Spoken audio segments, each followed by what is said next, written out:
All right. Hi, everyone. We are going to go ahead and get started.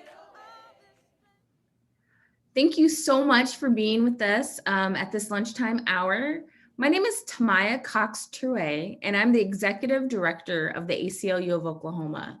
And we are so happy that you are taking this next hour or so to be with us to learn about our legislation that we are following.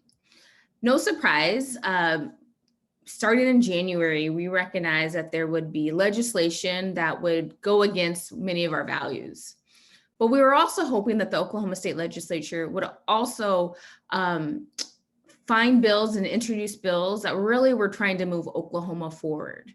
And while we did see some of those bills be introduced, not a whole lot of them made them to this next session.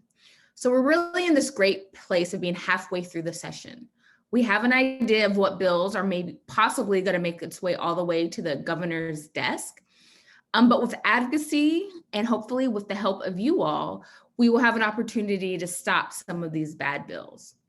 We're grateful for the advocacy that already occurred this first half of the session, where a lot of bills did fail, whether they failed on the floor of the House or in committee meetings, or they just weren't heard. So we do have some wins and we do have some successes, but we know that we're only halfway through and there's still a lot of work to be done.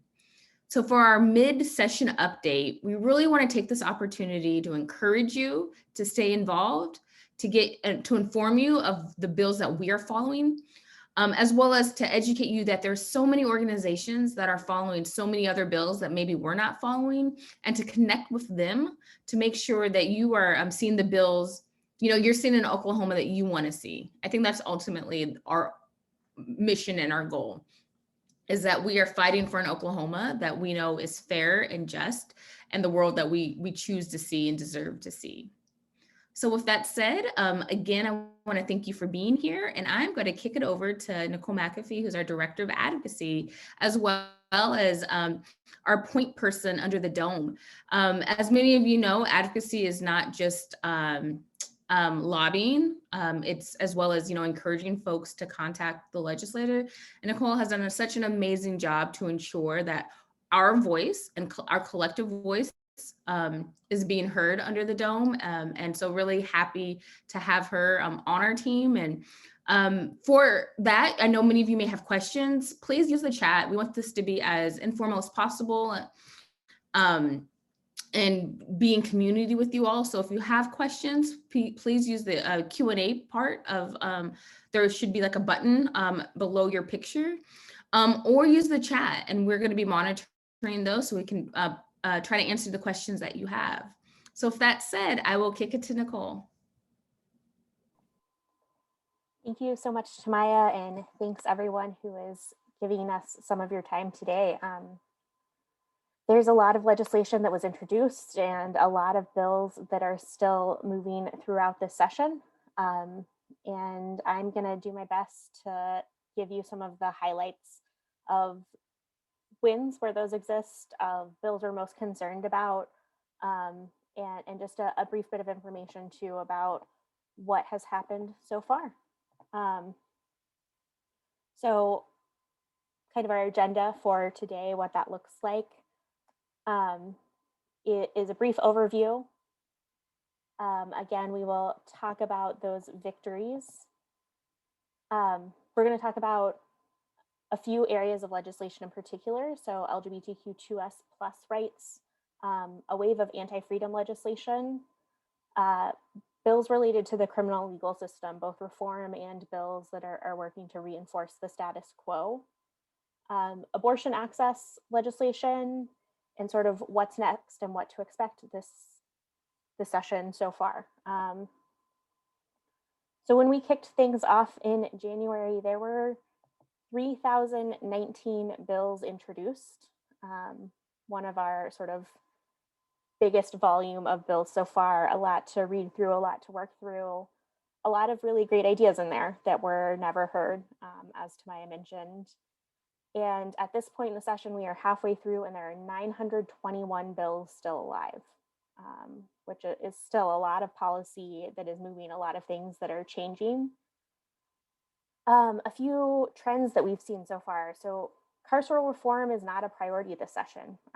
We noticed it in the state of the state as things kicked off that the governor did not mention criminal justice reform, that we didn't see that in sort of majority policy proposals, and that's sort of echoed true throughout the session, that we're seeing a lot more reinforcement of the carceral system move than we are reform. There's a really large wave of anti-freedom bills that are being advanced, largely in response to protests on the ground this summer, rather than hearing the voices of folks in saying, how can we respond? How can we build trust in communities? A lot of members of the legislature have said, how can we reinforce the systems that folks are pushing back against? How can we further invest in law enforcement and policing? And I'll talk about a few of those bills in particular. In terms of voting rights attacks, we saw a lot of legislation introduced. And where we're at this point in the session is that most of the bills that are still alive in that space really attack the initiative petition process, trying to create new barriers in how folks write language, how people understand the fiscal impact of an initiative petition. And I'll note one of the sort of most important things, and something to celebrate as a win, is that public advocacy has shifted outcomes. We have seen several key moments and several key pieces of legislation this session where we have asked the public to engage and offer your voice to the process. And we've seen that stop some really bad legislation. So thank you to everyone who has reached out so far and been a part of this effort. We're going to start with our wins because those can be few and far between in Oklahoma, and we are going to celebrate them where and how we can. So House Bill 2320 by Representative Fricks, now with Cinder Treat as the Senate author, has advanced in the legislative process. If you have followed the ACLU of Oklahoma's policy platforms before, this is a piece of legislation that we've seen introduced over the last several years, time and time again. And anytime it's voted on, it's moved pretty overwhelmingly, but it hasn't always been a priority. And we're hoping we can change that this year. So House Bill 2320 is our Your Day in Court bill. We know that 95% of all criminal legal cases are determined by plea. And part of that sort of uneven power that pushes folks into a plea deal is that in Oklahoma, not all jury trials are bifurcated. So there's not always a second stage where people can argue aggravating and mitigating circumstances. And jurors can only consider carceral options currently. So if you are found guilty, that means you are going to prison. What this bill will do, sort of in its amended form, is it focuses on that sentencing piece, and it would allow jurors to consider deferred and suspended sentencing options. This would be a really big initial step in sort of shifting that power. This bill has title off, and what that means in our legislative process is it kind of has to go through an additional round of steps. But it's currently in the Senate Judiciary Committee. We're going to start focusing our advocacy there to make sure that it gets heard, but feel really positive about an opportunity to prioritize this legislation this year. Our next win is really seeing some expanded advocacy and effort around medical parole in Oklahoma. So both Senate Bill 320 and House Bill 1903 have passed, and these are really in response to crisis response that we saw in Oklahoma last year.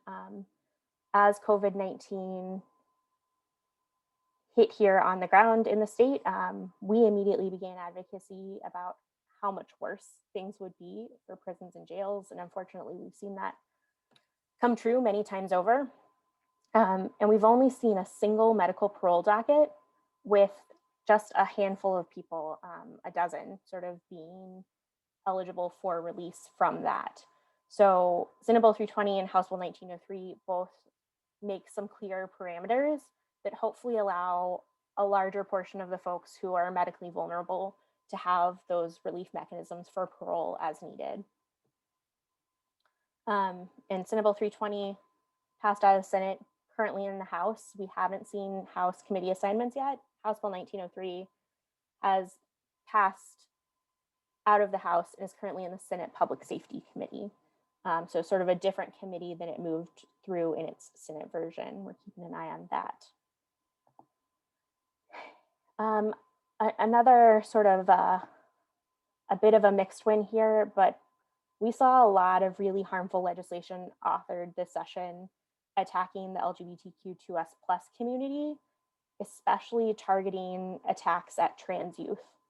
And with the voices of advocates, both in the legislature, but also just in constituencies across the state, we were able to stop those bills. So all of the attacks on trans youth failed to move out of committee. And House Bill 1888, which was a really dangerous bill that saw several increasingly dangerous iterations, which could have done everything from disrupt the ability to hold gender and sexual diversity trainings to forcing school employees to out students to their parents because of a really big advocacy push during deadline week that was laid over and won't be heard again this session. All of these bills are dormant at best, which means that we still have to worry about these attacks again next year. But in terms of where we are this session, the ability to stop those has been really huge, especially as we see a lot of these same attacks advance in other states across the country. Then we get to sort of the largest volume of legislation that we see still alive this session. This wave of anti-freedom bills really aimed at chilling speech, restricting accountability and protest efforts, and potentially putting protesters in a space where they could face more harm and danger while protesting. I'll note that one of the sort of key differences here is I'm going to talk about what these bills actually do. They're being presented in a really different way in session. If you're watching, a lot of things are presented as anti-doxing or police protection. And we know that the difference between how they are shared with those bodies and members and how they actually impact folks on the ground is where we see the harm. I'll also note that oftentimes it's argued that these pieces of legislation have a pretty high threshold for conviction. You have to prove intent in a lot of cases. And while that's true, one of the many reasons that these are concerning bills is because we know that it doesn't take a conviction to cause harm, that the chilling of speech, the arrest of folks, and detention pre-trial can do a lot of harm in and of itself, even if someone is never convicted. And that's why these bills and this trend is especially concerning. So we've seen these take a few different forms. We have Senate Bill 806 by Senator Weaver and Representative Worthen. It passed on party lines in the Senate. It sort of throws the book at protesters. It's a bill that just is fraught with threats to speech, punishing everything from assault of a peace officer during the course of a riot, threatening to disturb the peace. Folks can be charged and criminalized for being involved in something that becomes deemed a riot or is considered disturbing the peace, for blocking traffic. So really just creates a lot of additional ways for folks to be criminalized. This is passed out of the Senate. It is in the House. Again, we haven't seen those committee assignments, but with legislation authored by Representative Worthen, who is a former prosecutor and chair of the House Judiciary Criminal Committee, we are keeping an eye on the likelihood that it will go to his committee. Senate Bill 6 by Senator Racino and House author Josh West passed 39-8, is also currently sitting in the House, not yet assigned to a committee. This bill is definitely one of the more dangerous ones for people engaged in accountability work. It prohibits posting with the intent to threaten, intimidate, stalk, or harass, or facilitate someone else to do that. or the intent to cause emotional distress or financial loss, any publicly identifiable information. And in this bill, the personal information piece is really broad, because it's not exclusive. It is includes but is not limited to language that includes everything from name, address, telephone number, place of employment, and a photograph or realistic likeness. So this is a bill that could really, in a lot of ways, be used to target media, to target folks engaging in sort of that direct advocacy, um, people who record an interaction where a law enforcement officer has caused harm. So one that's sort of a high priority in terms of concern. Also coming from the Senate, we have Senate Bill 560. This removes civil and criminal liability mechanisms for drivers. We know that when it comes to whether or not a driver of a vehicle is charged for injuring protesters, that prosecutors already have discretion, and we have seen that discretion used. We saw protesters hit by vehicles in Tulsa during protests this summer, and the Tulsa County District Attorney chose not to press criminal charges. So that discretion already exists, and this completely removes that discretion, really making it hard for folks to face any sort of repercussions for potentially harming protesters, and puts drivers of vehicles sort of in a place of greater importance than people out in the streets using their First Amendment rights. So bills that are really dangerous and pose a lot of risk to people engaging in that protest on the ground. We're seeing a lot of similar bills come out of the House.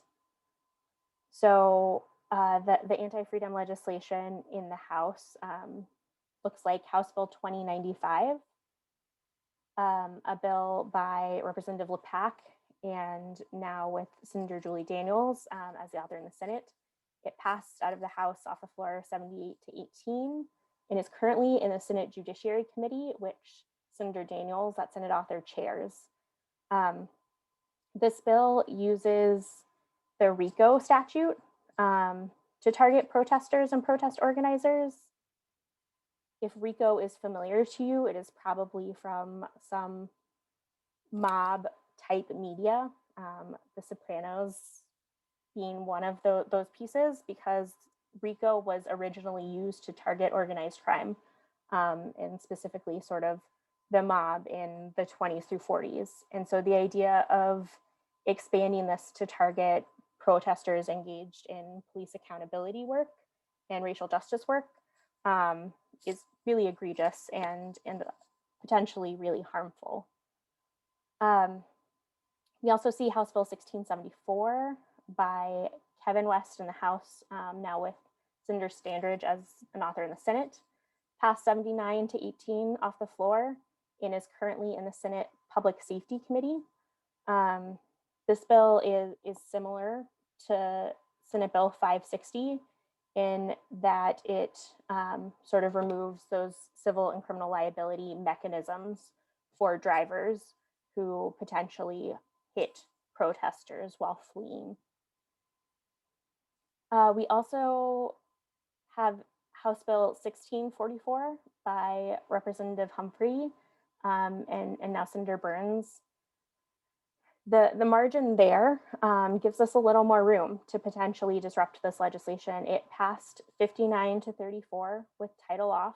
It is currently in the Senate Rules Committee. It's a clearly unconstitutional bill that is only a very thinly veiled attempt to criminalize protected speech, in this instance, flag burning. And it was one of the last bills heard on the final day of sort of deadline week in the House. We are also keeping an eye on House Bill 1643, kind of the last of this anti-freedom legislation that is still alive. It passed 82-17 off the House floor. It is currently in Senate General Government Committee. And similar to the Senate bill that sort of targets prohibition of posting information and that is presented as an anti-doxing effort, this potentially criminalizes folks engaged in accountability work. And the space where this is much more broad is that this is not just related to law enforcement officers and their families, as the Senate version was. With this bill, it prohibits posting information with the intent to threaten, intimidate, or harass or facilitate someone else to do that. A peace officer or public official. And public official in this definition includes elected and appointed officials in the legislature, executive, and judiciary. It includes county elected officials. And the personal information that it prohibits sharing in these instances includes home address, but also any phone number or electronic mail address. So this could put people in a position where they are being criminalized for doing advocacy work, where they're maybe sharing a prosecutor's email address or phone number at their office to try to get them to drop charges against someone. And we know that without sort of any cohesive county websites, county electeds especially can have contact information that's difficult to find. And people engaging in advocacy often have to share that after digging for it themselves. And so in this instance, we're just further putting people doing accountability work in a position where they could be further criminalized or threatened by the same entities that they are trying to hold accountable. In addition to sort of those anti-freedom bills, which really attack speech, we also have a few other bills with speech concerns. Senate Bill 119 by Allen and Russ, and then House Bill 1822 by McBride and Weaver are similar pieces of legislation, both related to advocacy at the Capitol. Senate Bill 119 creates a permitting process for Capitol grounds access.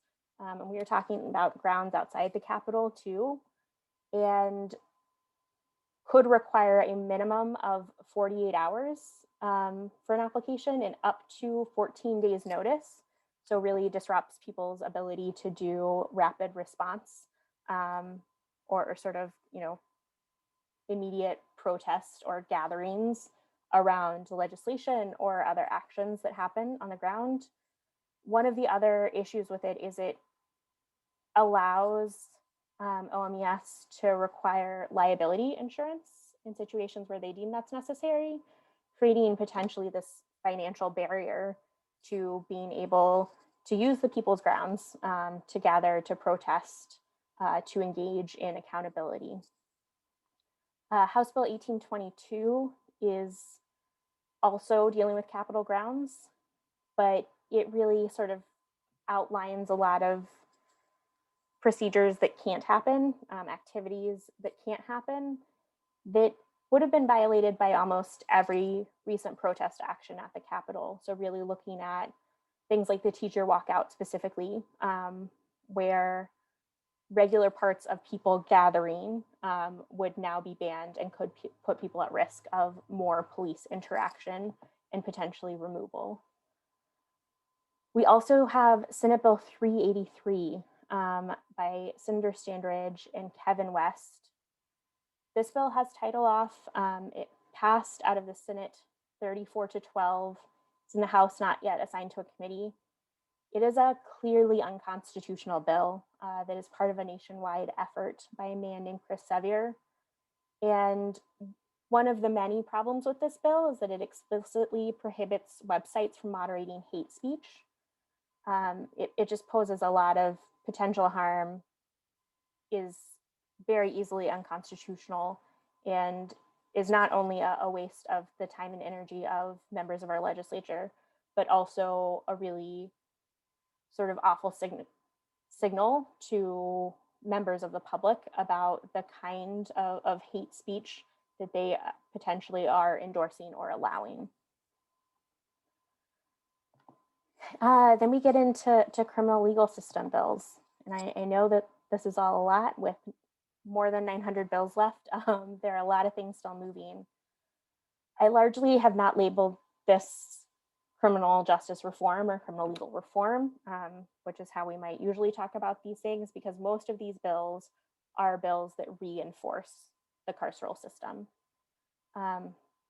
We have House Bill 1633 by David Hardin and Cinder Bergstrom, passed off the House floor. 72 to 17 is currently in Senate Public Safety. And this bill puts the burden of paying for health care while incarcerated in a county jail on someone if they had a pre-existing condition or if the injuries are deemed self-inflicted. This either puts people in a situation where they just are further under sort of this mound of debt that they can't ever pay because they are incarcerated, because they had previous health conditions, or because the folks who are going to get to determine whether or not injuries are self-inflicted are the people who staff those jails. Additionally, it could create situations where people aren't asking for health care when they need it because they're afraid about the cost of it. So just really dangerous legislation that makes jails, which are already a really bad public health situation, really a public health crisis, even worse. House Bill 1786 by Representative Pei and Cinder Weaver passed off the House floor 82 to 2, currently in Senate Public Safety.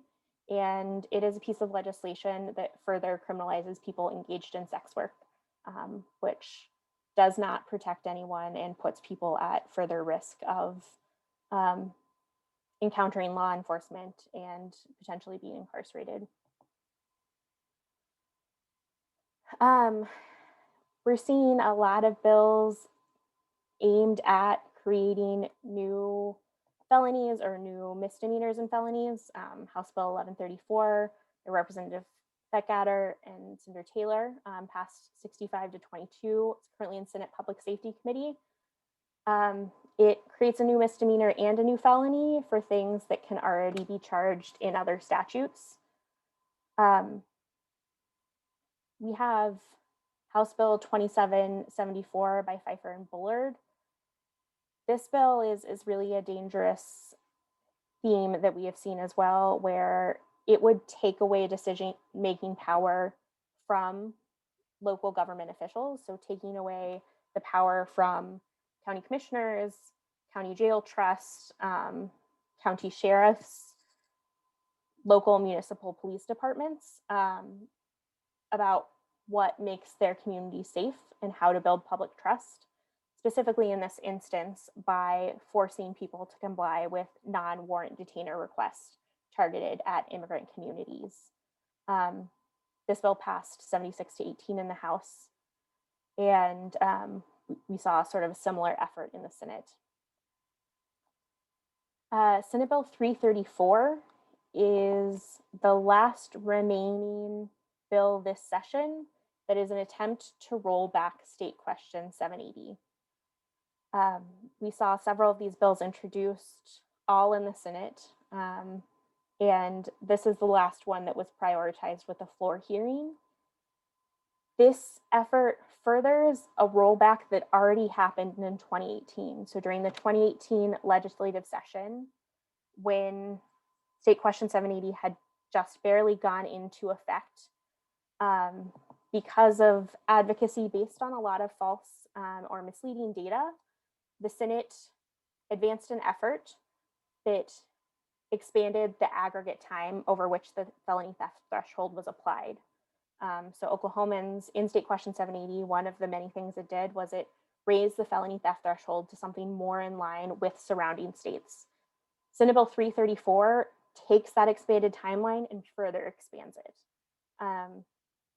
They acted like it was a compromise because the bill originally proposed a year and is now 90 days, but that is doubling the amount of time over which that $1,000 amount can be added up. We look at other states, I believe Kansas, their aggregate timeline is something like 5 days. We are already out of line by having sort of too much time.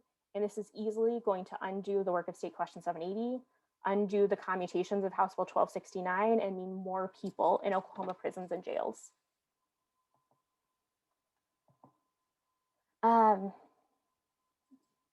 We've got more attempts to reinforce the carceral system. Senate Bill 312 by Burns and Dempsey passed 37-9 off the Senate floor. Currently in the House. It's a well-intended bill,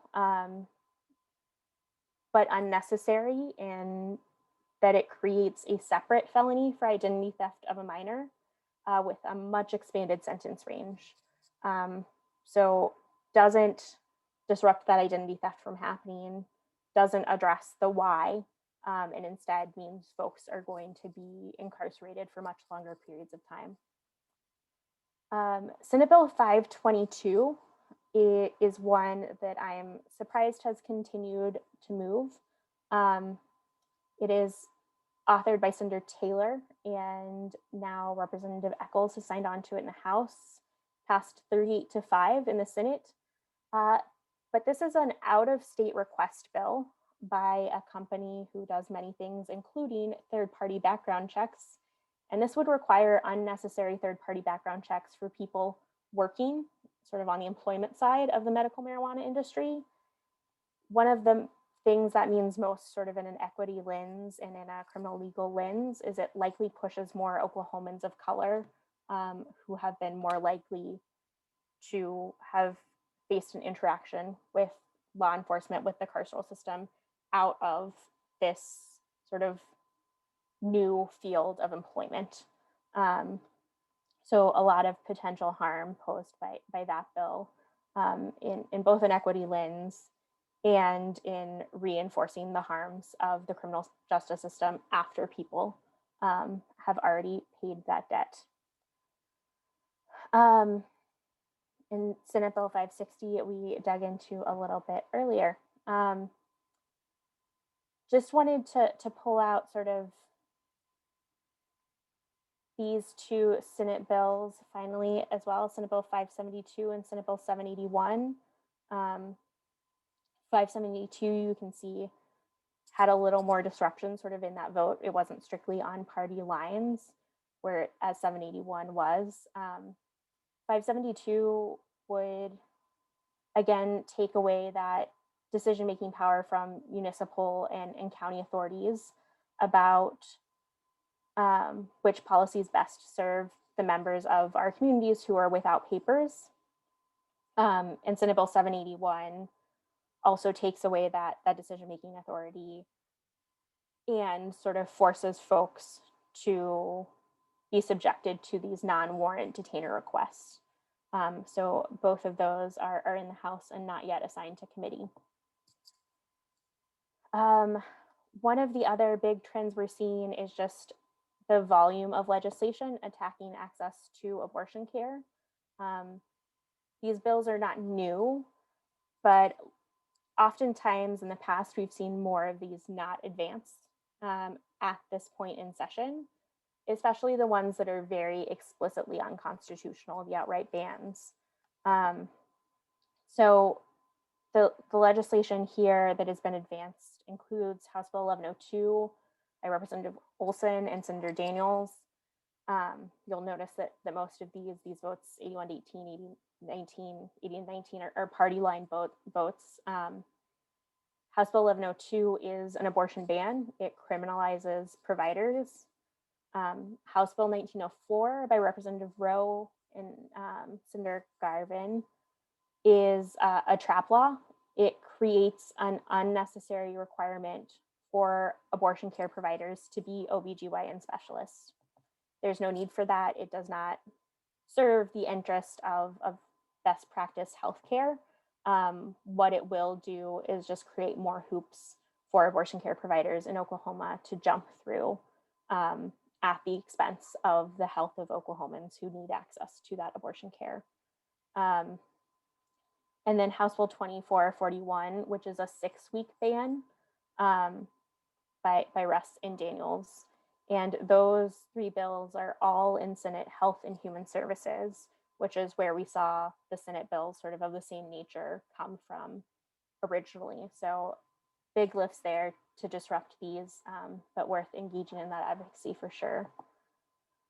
We also see some really similar legislation coming out of the Senate side. So 4 bills there.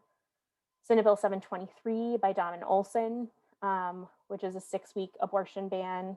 Title is off that bill. Senate Bill 778 and 779 by Senator Daniels and Representative LePac.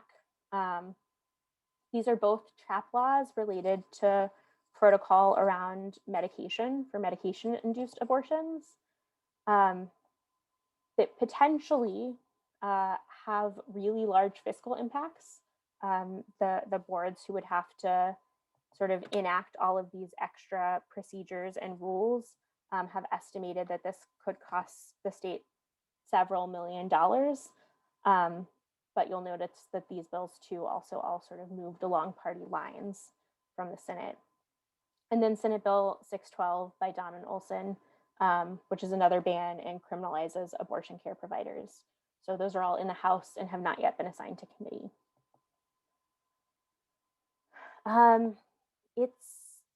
It's all moving, and it's moving quickly. If you are following along, you know that all too well. We are halfway through legislative session. Our next deadline we're looking at is Thursday, April 8th, which is the time by which bills that have now crossed to the opposite chamber have to pass out of a committee to be considered on the floor. We'll then sort of hustle right into that April 22nd deadline, which is when they have to have been passed off the floor of the opposite chamber. At that point in time, bills will sort of go at a higher volume to the governor's desk, and we'll see then sort of the last stages of legislation move as bills with title off go through that final process and get signed out of committee. And then that last Friday in May, they adjourn sine die. So we are in this final push with no shortage of legislation to try to disrupt a small group of bills to really champion and try to see through to the governor's desk.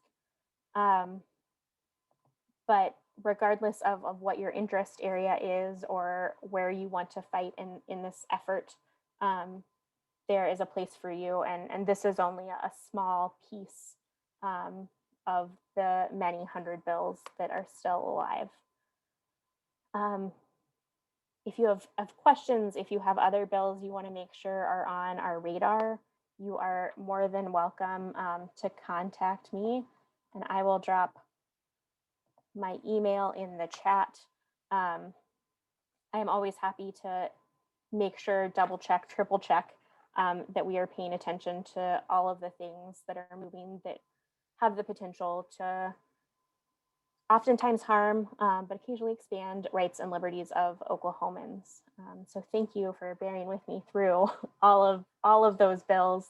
I know it is a lot, and I am going to hand it over to our development director, Lisa Pizzieri. Great, thank you so much. Again, really, we appreciate you joining us today. And if you have any questions, we'd love to hear those as I continue to speak. No new fines, no new crimes is what we're asking of the legislature. And as a nonprofit organization, we can only do this work with your support. So your membership and your gifts to the foundation make this possible. I've dropped in the chat a link where you can find out about ways to give to the ACLU of Oklahoma, along with my email if you have any questions about giving. I wanted to mention too, we're recruiting for our board of directors. So if you're interested in that at all, please visit our website at acluok.org. And as a reminder to all of our members, you're invited to our annual meeting, and that's on April 24th. And we'll send information on that soon. So if there were any questions, I didn't see any in the chat. Again, we've still got a few minutes if you're interested at all. And we've got Nicole here, so take advantage to ask any questions that you may have. If not, we hope that you'll join us again in June for a final wrap-up of session. And with that, thanks again for joining us, and have a great rest of your day.